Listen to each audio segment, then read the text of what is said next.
Assalamualaikum warahmatullahi wabarakatuh. Salam sejahtera untuk kita semua. Om Swastiastu, Namo Buddhaya, salam kebajikan. Mohon izin kami dari kelompok 2 kelas MTJ 3.15 dari Politeknik Transportasi Darat Indonesia STTD. Sebelumnya izinkan kami memperkenalkan anggota dari kelompok kami. Izin memperkenalkan diri, nama Taruni Nindya Dinda Fuji Lestari, Notar 1902010. Izin memperkenalkan diri, nama Taruni Nindya Badiana Kinasih, Notar 1902068. Izin memperkenalkan diri, nama Taruna Nindya Fakhrul Rizal Mistira, Notar 190211. Izin memperkenalkan diri, nama Taruna Nindya Fikri Firdaus, Notar 190122.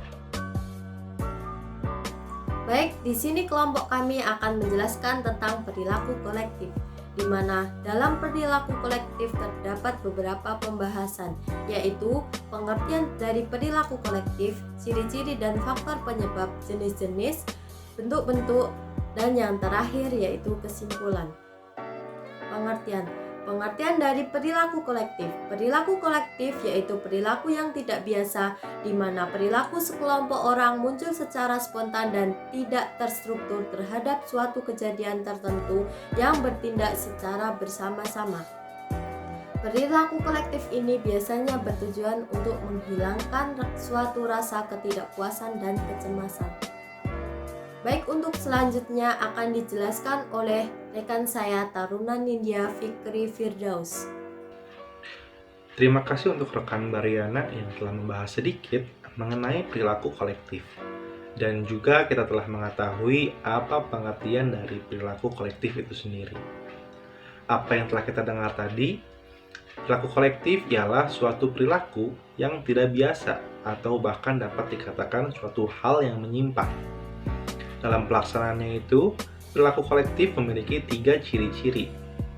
Ciri-ciri yang pertama ialah dilakukan oleh sejumlah orang atau kelompok, yang mengartikan bahwa perilaku kolektif dilakukan lebih dari satu orang, dan bahkan biasanya beranggotakan sangat banyak.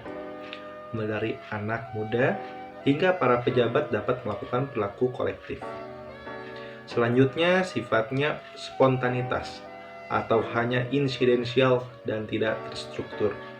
Yang dimaksud spontanitas ialah hal yang tak terduga atau tidak terencana sebelumnya. Dengan ada suatu insiden, maka membuat sejumlah orang atau kelompok datang dan berkumpul menghasilkan suatu kumpulan untuk membahas mengenai insiden tersebut.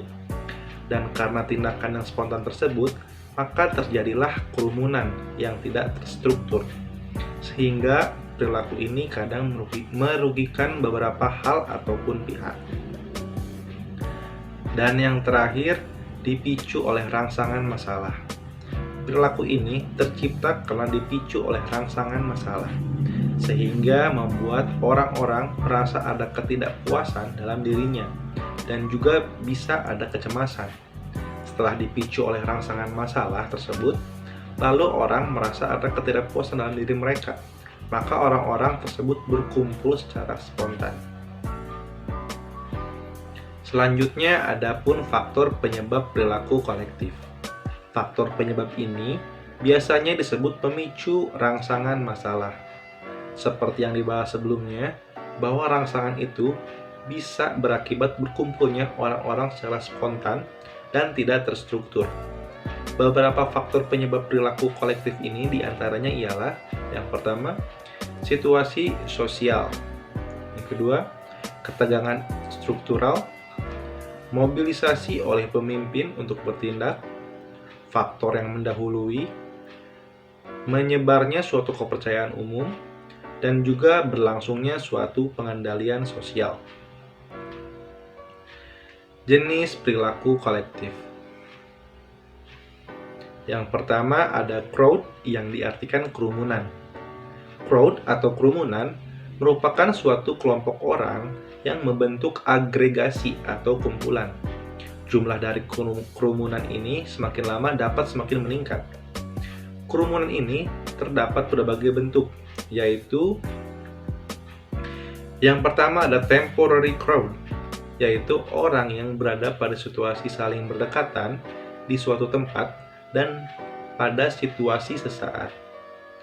Lalu casual crowd, yaitu sekelompok orang yang berada di ujung jalan dan tidak memiliki maksud apa-apa. Yang ketiga, conventional crowd, ialah audiens yang sedang mendengarkan ceramah. Selanjutnya ada expressive crowd, yang diartikan sekumpulan orang yang sedang nonton konser musik yang menari sambil sesekali ikut melantunkan lagu. Lalu ada acting crowd atau rioting crowd, yaitu sekelompok massa yang melakukan tindakan kekerasan. Dan yang terakhir ada solidaristic crowd, yaitu kesatuan massa yang munculnya karena didasari oleh kesamaan ideologi.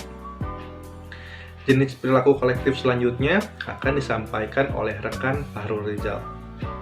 Terima kasih rekan kami, yaitu Taruna Nindya Fikri Firdaus. Izin melanjutkan. Jadi selanjutnya ada MOB.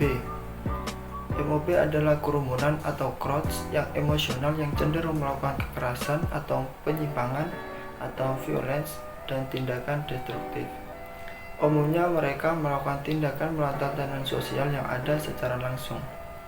Hal itu terjadi karena ketidakpuasan suatu kelompok. Selanjutnya yaitu ada panik.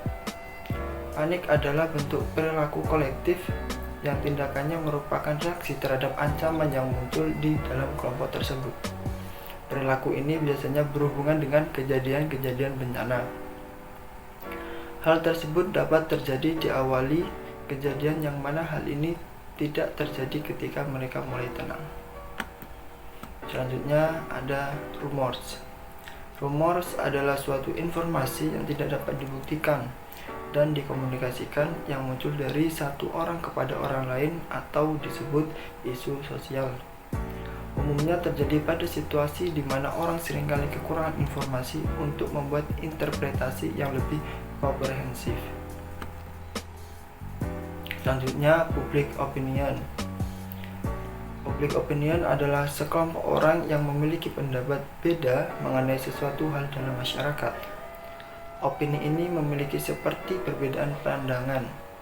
Konflik ini bisa sangat berpotensi terjadi pada masyarakat yang kurang memahami akan masalah yang terjadi. Seperti contohnya, adanya perbedaan pandangan antara masyarakat tentang penetapan perundang-undangan tertentu dan sebagainya. Selanjutnya ada propaganda.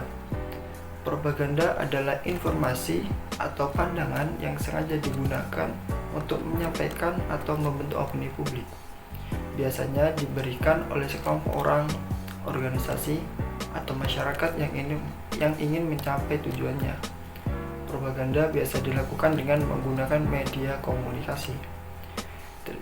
Selanjutnya bisa dilanjutkan oleh rekan kami, yaitu Taruni Nindya Adinda Fuji Lestari. Kepadanya dipersilakan. Izin melanjutkan. Selanjutnya adalah bentuk penyimpangan perilaku kolektif. Yang pertama adalah tindak kenakalan.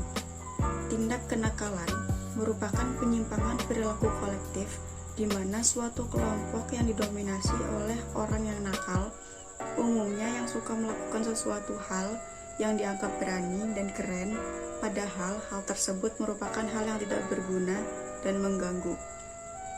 Contohnya seperti melakukan balap liar dan kebut-kebutan di jalan, membentuk suatu geng yang suka membuat onar dan lain sebagainya.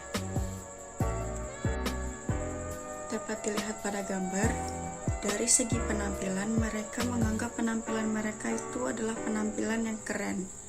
Namun, di mata masyarakat umum, justru itu adalah penampilan yang aneh. Yang kedua adalah tawuran. Tawuran merupakan perkelahian antara dua kelompok atau lebih yang biasanya terjadi di tempat umum, sehingga Tidak sedikit orang lain yang tidak bersalah, banyak yang menjadi korban dari tawuran tersebut. Yang terakhir adalah tindak kejahatan berkelompok. Tindak kejahatan berkelompok atau komplotan merupakan suatu tindakan yang dilakukan baik secara terbuka maupun secara sembunyi-sembunyi. Contohnya seperti perampok, grup koruptor, sindikat curanmor, dan lain sebagainya. Kesimpulan, dari pemaparan tersebut dapat kami simpulkan bahwa 1. Definisi dari perilaku kolektif yaitu perilaku yang dilakukan oleh sekelompok manusia yang bersifat spontan yang merupakan reaksi tanggapan atas rangsangan tertentu. 2. Ciri-ciri dari perilaku kolektif yaitu dilakukan secara berkelompok, tidak rutin atau hanya insidental, dipacu oleh beberapa rangsangan masalah. 3. Tentunya perilaku kolektif ini cukup membuat resah dan merugikan bagi sejumlah pihak. 4. Faktor penyebab penyimpangan dari perilaku kolektif: situasi sosial, ketegangan struktural, berkembangnya kepercayaan umum, dan mobilisasi tindakan. 5. Hal yang dapat menghambat dan mencegah perilaku kolektif adalah dengan adanya pengendalian oleh aparat kepolisian dan penegak hukum. Mungkin sekian penjelasan dari kelompok kami. Bila ada salah dan kekurangan, kami mohon maaf yang sebesar-besarnya. Sekian dan terima kasih. Wassalamualaikum warahmatullahi wabarakatuh. Om Santi Santi, Om Namo Buddhaya.